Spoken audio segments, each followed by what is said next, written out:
Hello,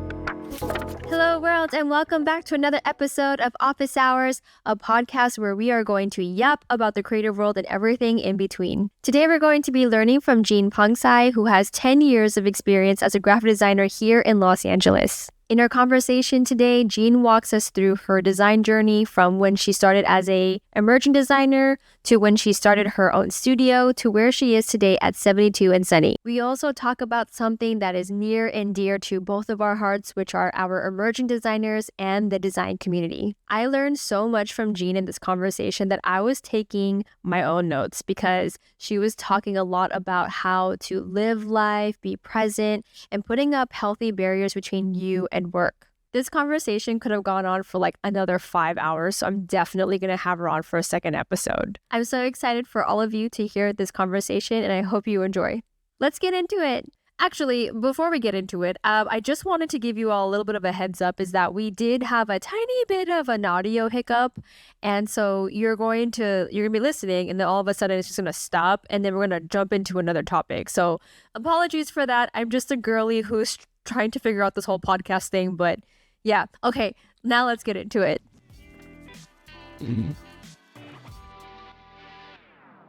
All right, everyone. So I'm excited to have Jean Pongsai with us today, and here's a little bit of the tea. We were just talking off record that this might actually be the very first time that she and I are having like a formal conversation because she and I have been at multiple design events, like either both as speakers or both volunteering, and we've like said hi to each other, introduced ourselves to each other, but this is going to be our very first time like getting to know each other. So this is going to be very, very exciting. Jean is a designer at 72 and Sunny and is also the founder of her own studio, Don't Be Jealous Studio. And as mentioned, a very long-standing contributor to our design community. So Jean, thank you for being here.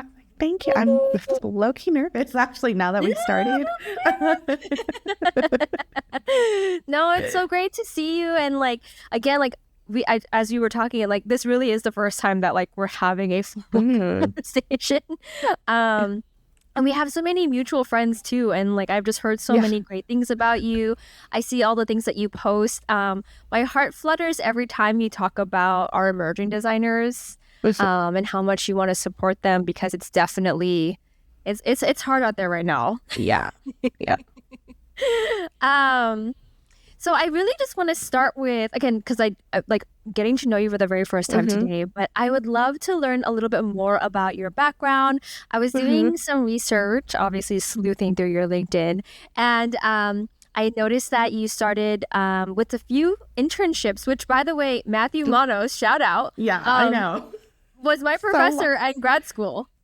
Oh, that's so funny. Okay. Wow. Like he was indirectly, like he was like my asynchronous professor. So I never got to like talk to him, but like I got to like learn from him. Yeah. No, I interned at Very Nice during my college years. Because honestly, I like didn't know what I was going to do with design. And some people use like their internships as like a building stone to get to their like official job. But I use internships as like a let me kind of explore everything. And so now I think that kind of shaped my like also like design career path is I call it as like a Pokemon catch them all and try to like experience different parts of the design industry instead of just like focusing on like one sector. Oh, okay. Yeah, I love that. And because I felt like the only way for me to also be able to like give advice or like help emerging designers is if I had a better understanding of what the design industry is. That's like, you know, so that's how I like took my internships. Because the thing about my resume, and I also say it too, like when everyone asks me, like it's very messy. It's not like a very, you know, like building block step 1, step 2 type of resume. It's like a she's here and then she's there and then she's here again type of resume. Yeah. No, but I think that's so beautiful because, you know, what is quote unquote a traditional resume even look like, right? Like, but I totally get it. It's that ladder. And I had spoken to another guest of ours about, they're emerging, so they just graduated college, and there is that pressure to like start junior, mid, senior, art director, all the way up. And I believe it's so beautiful when folks like yourself decide you're like, yeah, that's great for other folks, but like this works for me, and really owning your path. And what has been your experience when you've been like jumping around? Like, have you found, well, you're in 72 and Sunny now, so have you felt like you've like found a place where you're like, ooh, okay, yeah, I like this?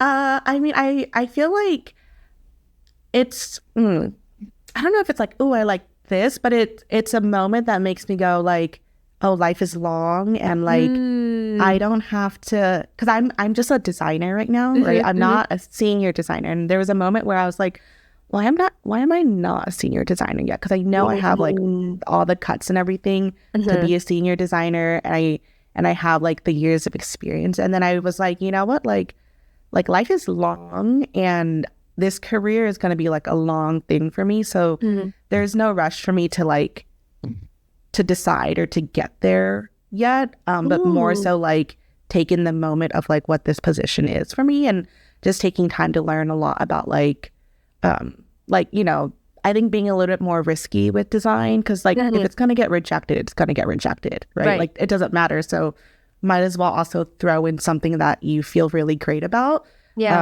because if it doesn't get rejected, then it's something really like exciting for you. So I think that's the thing I really learned here, is just to be a little bit more like risky and rogue, because I've gone rogue a couple times, and it's worked out totally fine, Yeah, it was so refreshing to hear you say life is long, because I think too often we hear life is so short, so do this, do that, do this, do that.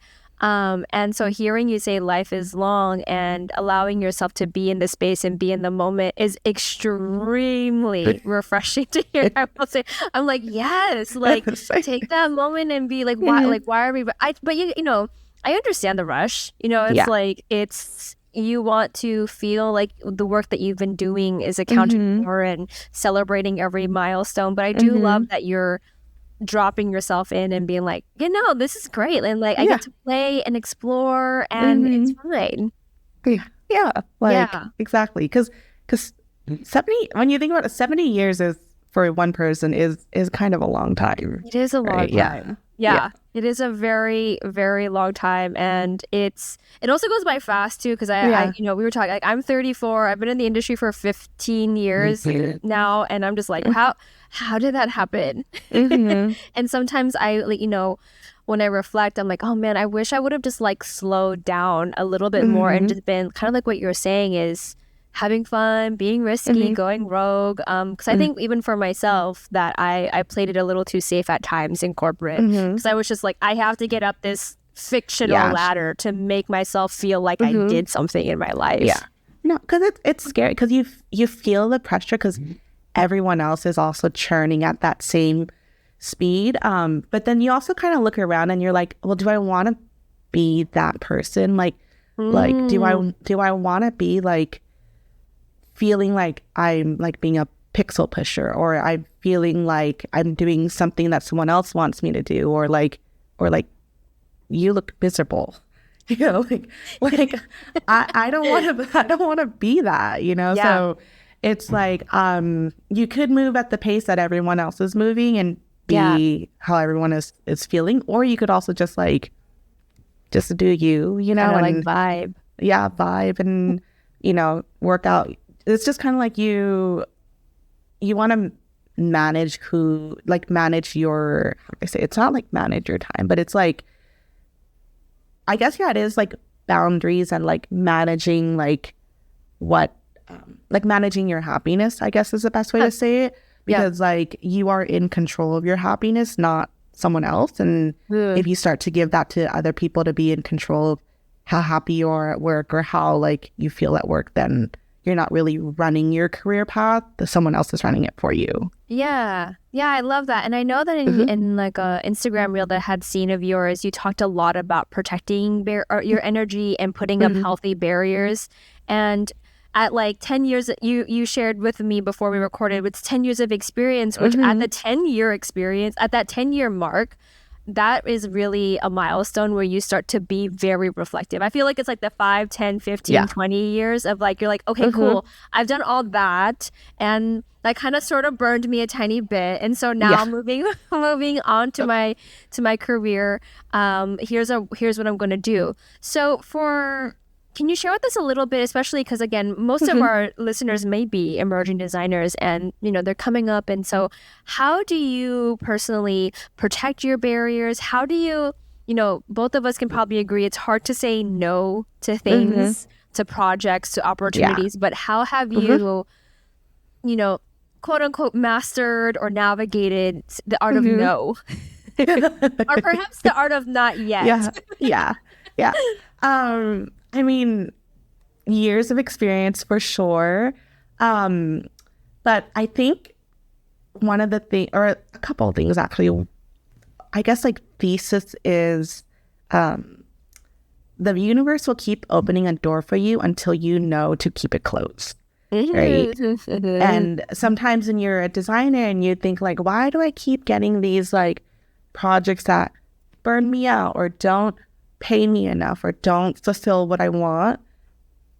Maybe it's the universe showing it to you because you need to build the backbone to get up and close the door and lock it. Slam the door. just slam the door. And I feel like that statement is so true because I kept working with a few clients when I was doing Don't Be Jealous, and like I was like, why are we in this circle? And like, this is making me not be like a good boss, not a good designer, and like the only one happy in the end is a client and I'm not happy. Like sometimes I don't even want to put the work in our portfolio because I'm like, every time I look at it, I just feel upset. And there was one, there was a moment where I was just kind of like I'm done, I'm spent, sent an email and I was like, here's everything, like, don't tell me, don't talk to me type of email.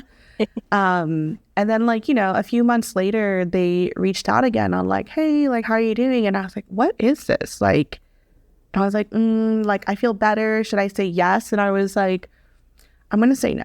Right. I just was like, I can't do it. I'm going to say no. And then a few years again, sorry, my hair keeps like flopping everywhere. You're okay. But a few, even just a few months ago, someone reached out and I like love this art director.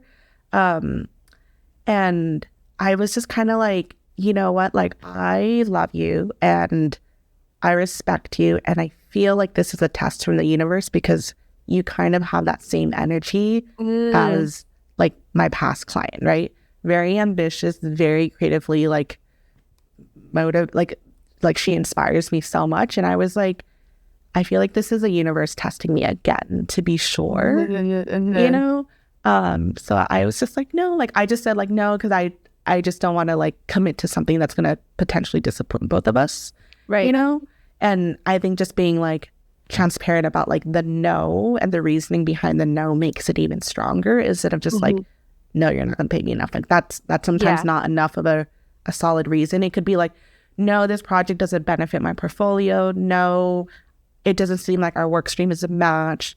No, like I don't want to disappoint you. No, I don't want to overpromise something that I can't commit to. And I feel like having that backbone for the no and like why the universe is showing you that door to keep closing it helps you build the muscle to really like firmly say no. Because you don't always want to say no just because you're upset, Right. Yeah. Right. You want to have like a rationale behind your no. So that's all to say, like that's how I really built the power to say no to things, and really like start to find like the reasoning behind like why yes and why no.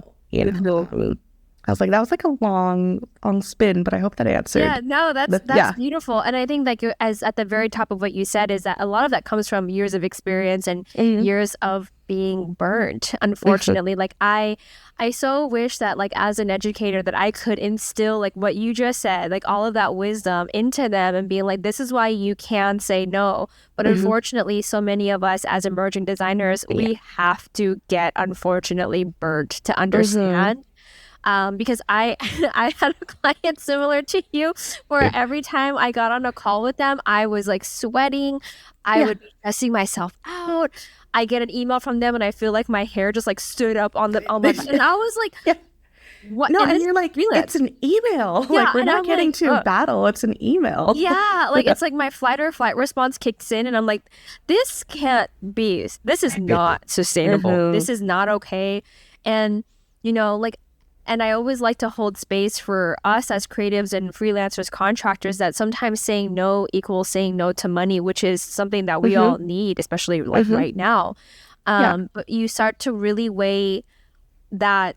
You just have to really weigh those options. Like, yes, like I'm going to get paid, but also they're going to run me to the ground. And like you said, you're not a good boss. You're not a good designer. You're like, for me, like I end up not being a good human, like a good wife or a good friend. Like I'm just like cranky. Yeah. And the idea is that you're giving this autonomy to someone, you know, the power of your happiness. It's like such a delicate dance because I want to be mindful again that like sometimes you do have to say yes to these projects just to say yes because you have a bill coming down, you know, pipeline.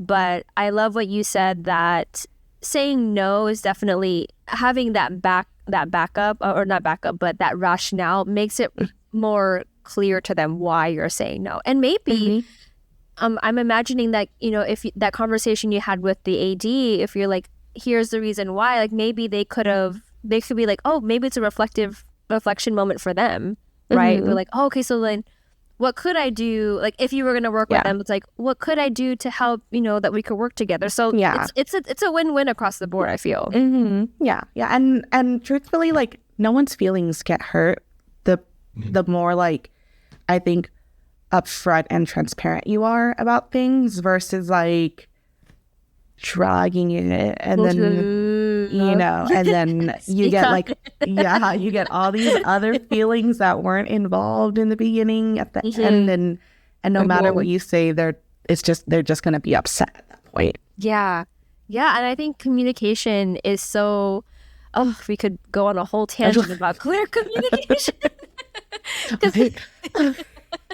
Because sometimes I for those who aren't watching this video, just know that like I have my eyes closed and I'm like face down because it's so it's so true when it comes to clear. Like my feelings are not going to get hurt if you tell me that you don't want to work with me or like if I am running 100 miles per hour or something. So just tell me instead of letting it fester and like grow into resentment. And like having to guess your next move or guess how you're feeling. Like it's so hard, you know. Like, just write it to me and I will be fine. Or just I always even with like my students, I'm like always like ask for clarity, drive for clarity. Like even if it's like obviously like there's a difference between driving for clarity multiple times versus being annoying, obviously. But like if something isn't clear, if something needs to be like more clarified, just drive for it and just be clear about your communication. Because I think that's where a lot of client relationships or even just like working relationships kind of take a massive U-turn is when that trust of communication gets lost. Right. No, I agree with that. Like 100. Or even like something that I found helpful as I was working with folks is establishing that trust from the very beginning. Like, like, all right, Jean, like you and I are gonna work together. You know that I love you to death, and like if I ever said anything to you, it's about your work and not you. Like, and like if you and I were going like 100 miles per hour and we were like quote unquote annoying each other, it wouldn't be because I'm annoyed at Jean. I'm annoyed at the work. You know, like decentralizing the people away from their work. That was something very, very helpful for me as I was moving into my career. No, I was like, I think this kind of like goes on the topic that we were talking about earlier, which is like, because like I'm Jean, right? And but like a lot of my like design friends and peers and like coworkers, everyone knows me as JP. And I think one of the things I took away from like after getting really burned from freelancing was having a separation between like Jean and JP, because I already felt like I could separate myself from the work, and if someone was like, I hate it, I'm like, that's fine. Like that helps me so much more in understanding the direction. But you know, but I think still like it can take a toll on you because it's like the energy you put into it. So then I just started to become JP, you know, and like JP at work. And I'm like, that's not Jean's problem. That's like JP's problem. Like JP, like, that. You know, like goes to work, JP can kick ass. But then Jean goes camping and like Jean, you know, goes home and she can do whatever she wants. And if she wants to be a designer, she's going to be a designer. And Jean can hate JP's work as much as someone else hates JP's work. And it's not a big deal. You know, it's like, it helps, it helps like create an identity to like, I guess like for someone to take the criticism, not like your actual self to take it. And sometimes it's easier, not gonna lie, sometimes it's easier rooting for someone else than to root for yourself. And so then having that person that you're rooting for, even though it's you, but it's like, oh, you're rooting for JP, you know, you're not just, you know, sometimes. And you get to like, you know, encourage JP to be like, don't listen to them. You're fine. Girl, you're fine. Like, you know, and like really, I really love that. Like being able to, you know, people talk a lot about wearing different hats, like, but this is like a true, like separating yourself from your work as much as you possibly can and understanding that when people give you notes, it's not about Jean, it's about JP's work. Which I think a lot of folks, I mean, even myself, but it's hard not to get emotional or defensive about your work because you're literally sitting there for hours. Working like, on these projects. And then someone's like, that should be blue. And you're like, you're blue? Like, because. Because why? You know? And it's like, it's a lot of like emotion and time that you invest into it, even though like that the work is not about you, but like you're in the work, you know? And especially if you want like that body of work to be in your portfolio or be something amazing, like you're gonna have to fight for it, you know? And like I said, where sometimes it's not easy for you to root or like fight for yourself, but sometimes it's so easy for you to go bat for your friend. And like, you know, you have like a different attachment to like your relationships with your friends or like even your alter egos and things like that, where they can, I think, be a little bit more, you know, abrasive than you are or like more cool or more chill than you are. And I think just kind of having that really helps. Like when I think of someone who has like an initial as a nickname, I'm like, oh, they must be so cool. And that's why I was like, I was just thinking about you, like as I was getting ready, I was like, oh, I'm gonna ask her if she goes by Jean or JP. I was like, JP is sick though. Like I think like a nickname, like you're the initial nickname as I'm like, she's so cool. And then it's like, but I don't feel cool. But I'm like, oh yeah, that just kind of gives you a little bit of like a boost already, you know? Yeah. So whether say like your name is like Steph and you want to go by like Stussy or something like that, like just, you know, just come up with it. And I feel like it just helps you so much more. Like, because who is it? Like, I'm trying to think, like a lot of like, you know, like a lot of actors have stage name and it's just your Give stage yourself a name. Stage name. Yeah. I used to have one when I was in corporate. Whenever I would get a little too spicy in a sense, like if I ever got too curt with someone, or if I had to, you know, not defend my work in a defensive way, but I had to stand up for my work, people would call me Christianse. And like for a second I was a little like, I don't know if I like that, but then I started kind of leaning into it because then it's like, yeah, you don't want Christianse to come out. Like, look, like if you got her to come out, like I don't know, like good luck to you. You're thinking, you're going in a little too much now. Like, like if I'm, or like sometimes I have to channel in my Christianse when I need to like stand and talk to, you know, executives, and or give presentations. Now I'm kind of leaning into like Professor K versus Crystalum, like because Professor K has to be all grown up and put together and seems like she has it like her life together, and I'm like, She does. Kind of, yes. Me personally, we're you know, we're crying in the corner every 5 seconds, so that's fine. But it's okay. It's fine. It's normal. It's fine. It's so normal. So I love. I it's something that's something that I wish I had known earlier in my career is like, they tell you in school, like, don't get defensive. They say that even I even tell my students, like, don't get defensive, but I offer but here's why, because like there's the work and then there's you. And more often than not, it's about the work itself. And like 100% agree.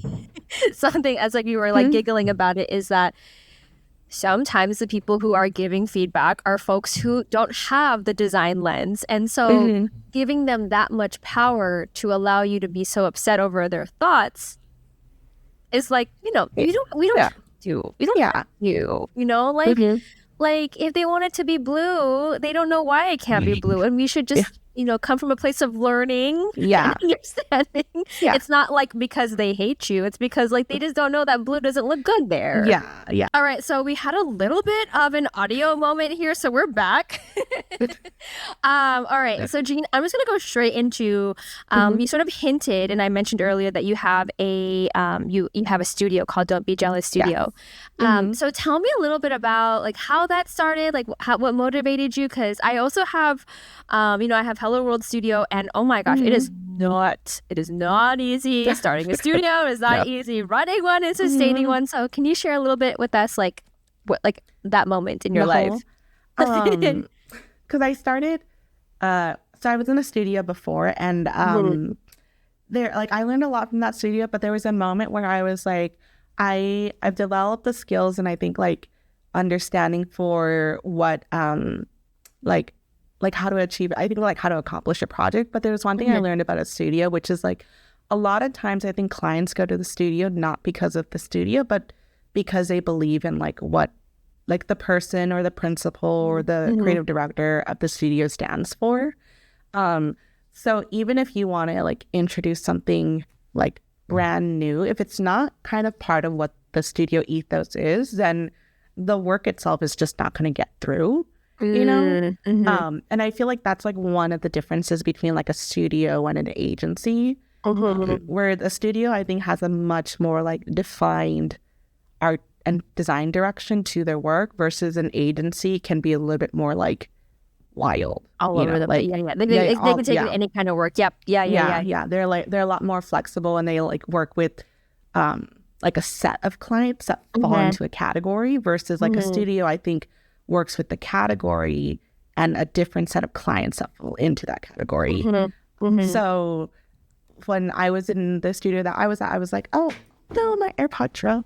But when I was in the studio, I was like, okay, I know I can do all this design work, but it's not coming out in the way I would want it to fulfill my portfolio, which is what led me to freelance and trying like a bunch of different freelance things. And that kind of led me into working with like a lot of YouTube clientele.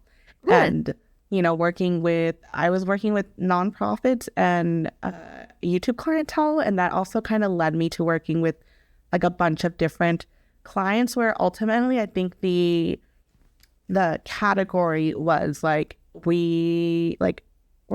there's enough success to go around for everyone. So we're not jealous, that's the okay. I was always curious about like why the name. Okay, I love that. So looking from a place of abundance instead of scarcity. Because the funny thing is, the name itself was originally a Studio DBJ, because I was like, I need to just fill out this LLC form and get this going. I was like, and when you fill out an LLC form, you like, Kaslam, right, where you have 3 options. They're going to pick one of the options that flies, and you just kind of run with it. So I was running with that for a minute, and then my friend Calvin joined on, and I was like, we can't just be like Studio DBJ, because it was so funny. We also kept having people mistype it. DBJ? It'd be Studio BJ.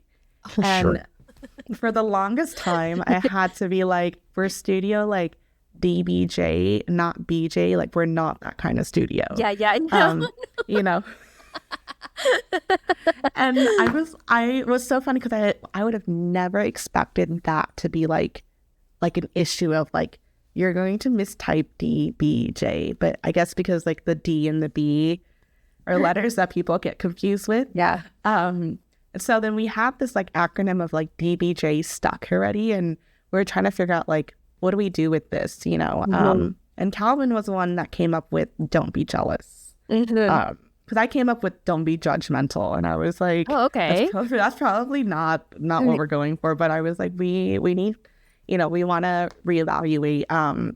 Because also like it's like a team, and I just didn't want like a design by Jean thing. Right. Yeah. Yeah. So then "Don't be jealous" became our like our name, our mission, our ethos, and everything, and it really helped with us when we were connecting with like different collaborators of like illustrators and designers and all that stuff. So it just kind of like fell really nicely into like what we believe in, which is like there's enough success around for the world. Just there's no need to be jealous of anything. Yeah. No, I love the place from looking at life through a lens of abundance versus scarcity, because it could feel that way at times, right? Like if you're looking at other studios and they're like, wow, they have like a huge clientele list, or like I'm worried that I'm gonna get outbid. But it's also like, but there's also so many people who need projects to be done.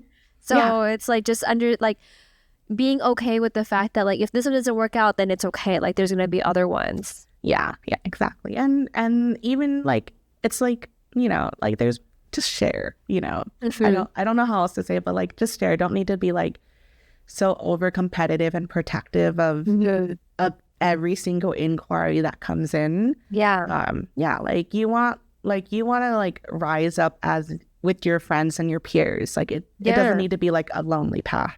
Yeah, and like some folks will take that path because it's, they come from a place of scarcity, and it's like it's mine, like I'm better. But like what you've embraced with your studio is that like there's plenty of things to share and like go around. And in fact, I've always thought that like working with more people is better. I mean, not too many cooks in the kitchen. Let's just put that. Actually, I get that right. But like sharing opportunities with other people always offers more doors to open, the good doors to open. Yeah, exactly. Good doors to open. And I think you also just like learn so much too from like how someone does something. Like I'm working with Ethan, and the way like I see him, I love Ethan, right? Yeah. And the way I see him like solve problems and like figure out how to make things, I think, more like intuitive or like more I don't know, I don't want to use the word efficient, but just like, less taxing. Yes. Is like, why was I designing it like that for so long? Type of thing. Yeah, Ethan has a beautiful way of making things very approachable and accessible, for sure. Like I love him so much. Like, we worked together at AIGA when we were both education directors, and it like love him. I have him on the pod. I'm gonna invite him to the pod for sure. So I think you were sort of hinting in our conversation that you moved from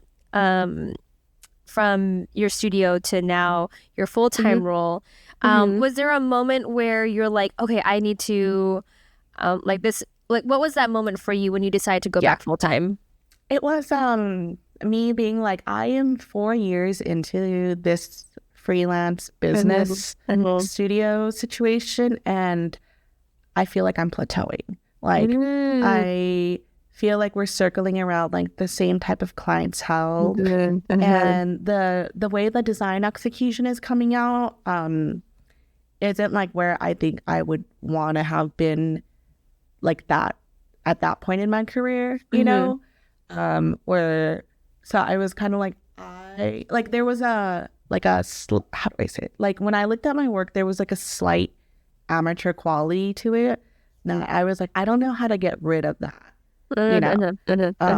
And there's only so much designing you can do before you realize like you're just kind of like making the same thing over and over and over, and it's having that same quality. So I was like, I either go to grad school or I go to an agency. Like I was like, I take out more student debt, or so because I was like, one place is either going to teach me like the depth that I need to know about design, or one place that's just going to also like really kick my butt, Yes. I decided to go to an agency, really kicked my butt. But I ended up working with like a creative director who I think there was two creative directors who like really pinned it for me, which was the one who helped me understand the difference between art direction and design, right? And understanding that like art direction takes care of the visual, design takes care of the art. So I need to figure out how to take care of the art. And then my other creative director, the way he would give feedback was, it's just like a hair too much, or like a sliver too, too fast, or a little too busy. And you're like, okay, what are these like little comments, And it's like, it's those little comments that like really, I think, switch the work from the amateur to super refined. And it's like, it's these like very, very tiny steps. Like there was one like stop motion that I worked on, and we were just looking on it and we're like, why is it so busy? And it was like a super simple design, and it was like, and I just sat there and I was like, it's too many frames. Let's take out three frames and see how that goes. And it's like, that just solved it. Like dialing it in. Yeah. So that's been the biggest thing I've also learned here, and the biggest thing in terms of like understanding how to, reach, I guess, not plateau in the work, is to do these like tiny tweaks and tiny critiques and like a little bit of holding back, so that like the work, I think, can really stand out on its own. That takes a lot of reflection, I believe, to look at your work and be like, it can be better. It absolutely can be better. And there's a part of me that I haven't even accessed yet as a designer, and like, where can I get better? Like that's definitely a moment of a reflection. How did you navigate through that without, I mean, I'm assuming that you did that without feeling like sad or anything, but I'm sure there was a lot of feelings that came with looking at your work. But how did you navigate? Because were you rooting for a JP? You're like, yeah, no, we're gonna get better, girl. I was like, fuck. Because I was like, did I fail? Did I? Like, is this gonna be embarrassing of me like leaving freelance full time and going into an agency? Because like my whole like identity was like this like 2015 girl boss, right? Like that girl boss era of like, I'm a businesswoman and I run, and I was like thinking also like, what's more embarrassing is like living in the delusion that you're amazing, like there's nothing more embarrassing than like, I feel like, like doing your design, like your art career and everything, your design career, and then seeing that like, oh, you're literally making the same thing when life is moving on, and you're supposed to like move on with life, So I was like, I can like, sit here and just like pretend that everything's okay, or, just go into a different season of life and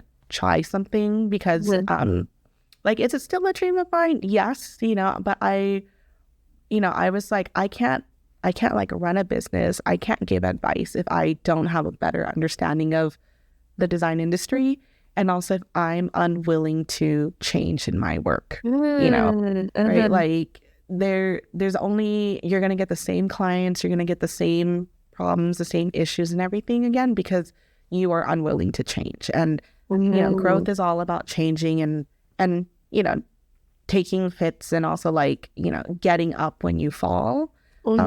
And you need to be able to build the muscle to get yourself up. So that was like a very like I think the 2 years between leaving freelance full-time and going into my full-time job was kind of like this really creatively murky area, because I was also feeling burnt out, and sometimes I had this like energy of like, oh, I want to just like design extra things and do these side projects, and it's also this moment of like, no, hold back on yourself, and like you need to revive that energy again too, to want to design things creatively for fun and enjoy the work. So those last 2 years was kind of like, I don't know, it was weird. And going into, I think I'm finishing year 3, going into year 4 of 72 and Sunny now. And I'm very happy that I like took those 2 years kind of like off of the whole designing 24/7, and design is my personality, and really learned more of like enjoying life, embracing life, and going and being in the moment, especially with design work, and sometimes just ending the design day at like 6 o'clock and not doing design, like your personal brand or anything like that outside of those design hours. And and I think that just like takes care of your soul, and you need that because it's your career is a long game, and it can change multiple times on how you want to do it, because at the end of the day, I still have a career, right? Even though I didn't go from like junior to mid to associate to whatever in one industry, like I still have a career, and to me it's like a very colorful career, and I do things in my career that I have done things in my career that when I look back on it, I'm like still very happy about the stuff. It's the work that you wanted to do. Yeah, and I'm gonna re-listen to this. I'm gonna take my own notes because like it's so true, right? Like the identity that you hold, especially as a studio owner, is very close to you because you're pouring your whole life into your studio, and making that pivot, I'm sure, was difficult because you, like you said, like you're in your girl boss moment, and like what are people going to think about me if I go back to industry?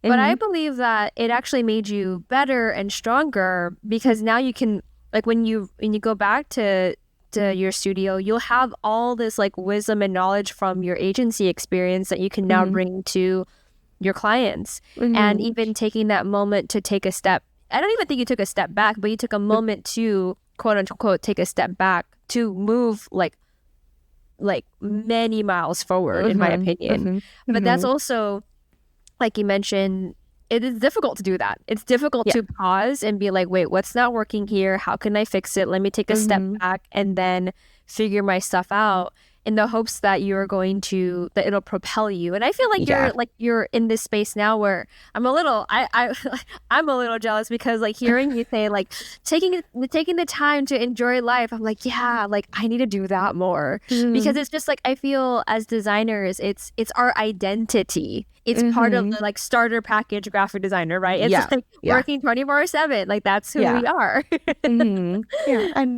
And I'm gonna sound like what's her name from Bridgerton, like life is meant to be lived, but like life is meant to be lived and enjoyed. I'm like thinking about Bad Bunny right now, because I'm like, and live your life like proudly and loudly, and you have to step away from the computer and like step away from design to, I think, really embrace design and really understand design, because by nature the world is designed, and it's perfectly designed, that golden ratio.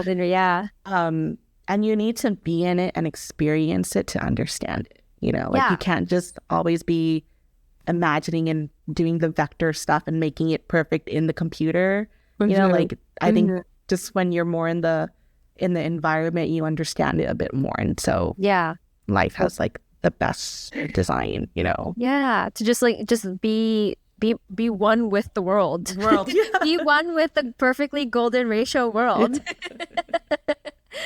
Okay, so I'm going to move us into like the last topic that I had for you is community. So something that we both have in common is that we're very, very active within our communities. And I'm curious what that journey has been for you. Has it, like, what values it has added to your career, to your life, and like sort of like what are some learning moments? Because I'm sure I, for one, have plenty of learning moments working with the community.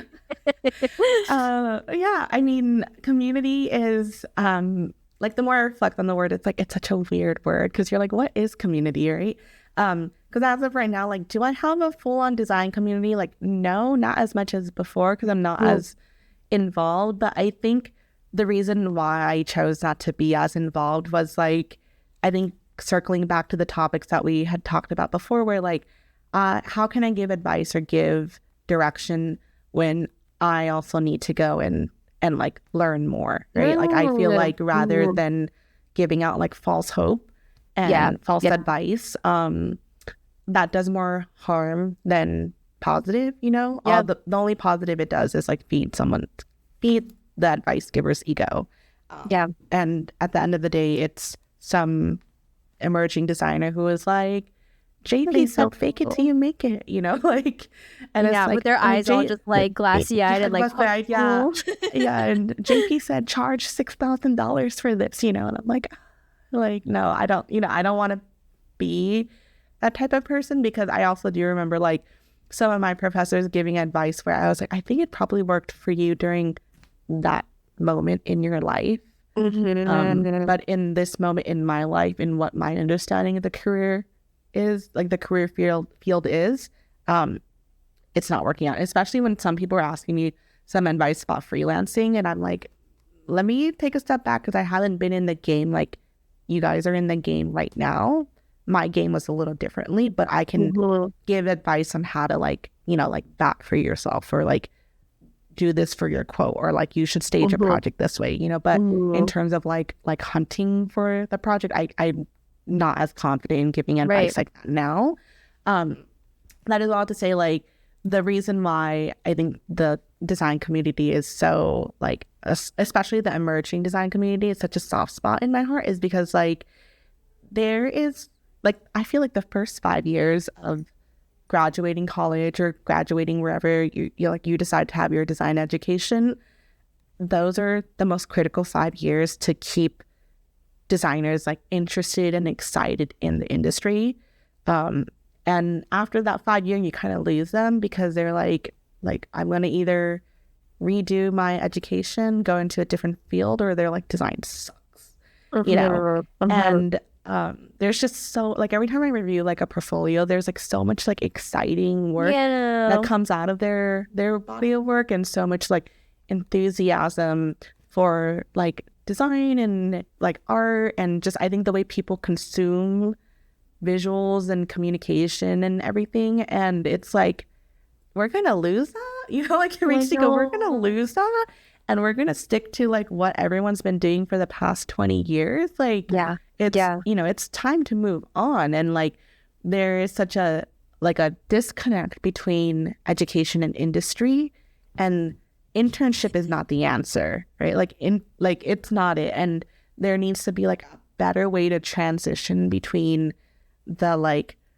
the genuine eagerness and excitement, enthusiasm of a design student into the industry. Yes. And I don't know what that gap is, how to fill that gap yet, but if I can be kind of like a the shepherd. Yes. The shepherd that helps steer people to the right direction, or avoid the hurdles that they don't need to go through, then I want to be that person. Because I don't want the design industry to be a dying industry, right? Even with like the rise of AI and things like that. Like it's only gonna die if we don't help them get into the industry. Right. It's like I know sometimes I feel like I sound silly when I say like, us as senior designers, directors, it is our responsibility to not let this field die. Because it's, you and I have both seen how much it could, beat you to the ground. And but we also, I do love looking at our emerging designers and seeing that like there is a light in their eyes that we used to have, and we still do, still there. It's a little dim. It's still there, and trying to, encourage them, shepherd them into supporting them with their decisions. Like, we won't have the perfect answer for you, but we're going to do our very best to guide you in a way that was informed by our experience. But I'm really, really, like Jean, when you said earlier, like, I feel that I want to be able to give good advice and not steer them in the wrong direction, because you and I both know there are plenty of people in this industry. Oh my gosh. Plenty of people. Many people. There's this one, Kristlyn, there's this one advice that I am so mad about till this day, because I'm stuck in it, which is, I was having my portfolio review. This is when portfolios were transitioning between the book to web. What a time that was. I had a beautiful cargo collective website that I was so happy about. Right? I loved it so much. And I felt like, this really felt like how I wanted to be perceived as a designer. And this portfolio reviewer, the first thing she said to me was, change it to Squarespace. And Squarespace was just coming out, right, with their like minimal templated designs. And I think at that time was kind of the rise of minimal design. And so Cargo Collective was a little bit like too edgy, Too edgy, yes. And like all my business stuff and everything is so integrated into Squarespace to get it out and off is like a upheave battle of work. And that's why I was like, I don't know why I listened to her, because she probably doesn't know Squarespace as well as now I know Squarespace, right? And that's why I was like, to me, when she said that with the way she'd review my portfolio and the format of it and everything, was kind of like, that was such like dangerous advice to give like that, to just be like, switch it to Squarespace. And she didn't have like a reason for it. It was just that like mine was on Cargo and Squarespace was what was trending. Oh, it was just like time. Purely platform based. Yeah, like that was oh wow. I thought it was because they were gonna offer advice like, oh, it's easier for like a recruiter to navigate through your website. But if it's purely like move this to Squarespace, that's weird. Yeah, and that's why it's like, okay, you should not be giving advice to like, it's like, if you're not like well versed in it, and also like it can affect someone's, someone's career path. Yeah. Because it's like, especially when the other one I hated was like, whatever you're going to charge double. And it's like, well, girl. what's the context of that? And like, and so many, no shade to Professor Kate, right? But like so many professors give that advice on like, whatever you're going to charge double. Just say you can do it even if it's art direction. And it's like, well, design and art direction aren't the same thing. Very different things. Yeah, and also like you're telling these very excited, enthusiastic designs, like design students to write creative direction on their resume and in their portfolio when they're not creative directors. They don't do creative direction. Yeah. And so when someone's reviewing their portfolio, they're just like, what creative direction? You know? They're like, they're like, you're a graphic designer. Like, what creative? Like, it just, it hurts, hurts the designer more than it ends up, the damage that it does is insane. And like, and then they start thinking about like, okay, so then am I not good enough? Like, what happened there? Yeah. And it's, girl, we could have like a whole other episode about like folks in the community who are, the one that really gets under my skin is they like, well, how much did you charge them? Oh, that much? Well, you left this much on the table. It's like, girl, I had a bill to pay. Okay. But also like you weren't there with me to negotiate, and like you don't understand the scope of anything, Yeah. And or like, sometimes it's the emerging design. They don't have the tools to negotiate like that yet. Like they don't know that they can push back. They don't know that all these things. And so I always get so frustrated when it's like, well, you're perpetuating the, like, I remember hearing it at a design event where it's like, well, you're perpetuating what's wrong with the industry where like people are undercharging because you're undercharging. And it's like, homie, like that person probably needed to get that money to pay for gas or to pay for the car. Can we please not like make them feel bad, especially like in public over what they charge? Like, let's celebrate the fact that they got the project, and then okay, here's next time, here are some tools that you could use to negotiate, not just like straight up like, well, you should have charged like triple the amount. It's like, go buy. And it's like, and life moves in milestones, so like let them go through their milestone. Yes, like again, as an educator, I want to just protect them from everything. But the truth of the matter is that they're going to live their life. They're going to go into this industry, and all I have to do as an educator is pray that the universe will take care of them. And just equipping them with the proper tools within context. I think that's the whole thing, right? It's within context. And like being mindful about what you do. And again, as us as seniors, is when we are offering advice is to be within context. So obviously we could go on forever about this. Honestly, maybe one season I might just have it about community, because like there is a lot of things I want to talk about. But I also want to let you get back to doing your girl boss. I know that JP needs to go back to work. I was like checking to see. I was like, is someone coming in? Because I see this conference room reserved. But I was like, okay, I don't think they're coming yet. Okay. I think this is like a good moment to end. I was like, no, thank you so much for having me. Yeah, thank you so much. I hope I did this justice. No, you did. You absolutely did, and I'm excited to share this with everyone. Is there any place that we can find you? Like, you can find me at for Instagram and TikTok. It's at We Are Unjealous. Yes. And then you can always visit our website, which is don'tbejealous.studio. We'll put it in. And then if you want to see the work that I'm doing at 72, it's jeanpongsai.com. Yay! Thank you so much, Jean. Well, have a great rest of your day and have fun at work. Thank you. Thank you. All right. Bye.